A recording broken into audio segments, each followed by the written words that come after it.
Hi guys, Miss Novella walking you through the embroidery practice for sugar skulls. So I've already directed you through a drawing of very simple designs on the blank skull. This is to demonstrate mastery of our understanding of a sugar skull. For your project, you're going to need a forehead design, radial eye designs, nose, teeth, mouth, chin, or cheeks. But we're going to practice with half. So let's get started.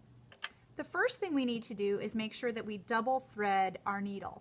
So that means we're getting a length of thread that we can fold in half, and then at the ends we're going to tie a knot. So this is a flashback to our sewing unit. We're going to thread our needle exactly how we would thread it with sewing, except with embroidery floss.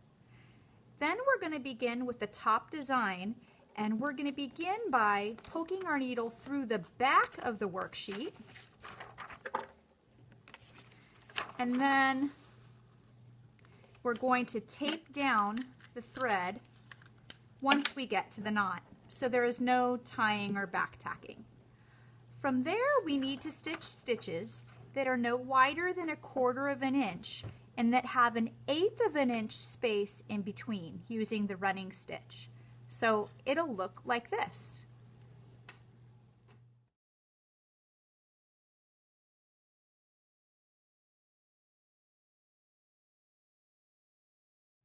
So you can see that I've sewn all the way around this heart, and now my needle is at the bottom of my paper.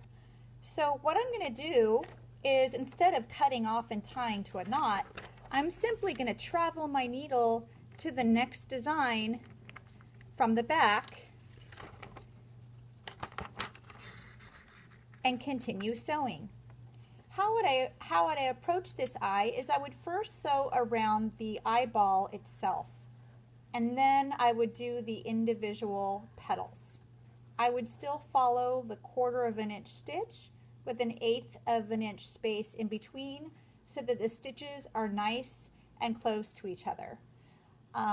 So go ahead and do that. So while I was sewing my eye, I ran out of thread, and so to show you that process, you just cut your needle loose and then you tape it down. I like to tape it outside of my sewing area, and then you just rethread your needle and you pick up where you left off. Remember that you start from the back and you tape down at the knot and just carry on. Once the eye is done, it's time to solid in the nose.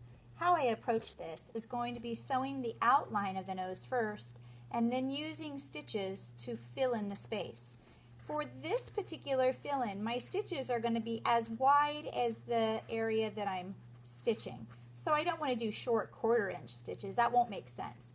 Once I get my outline, I'll be filling in this space with stitches that extend from this end to this end.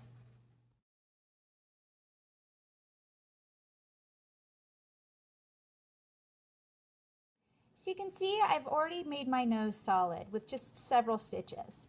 So we're going to continue this process, next taking on our mouth, and then lastly our chin design.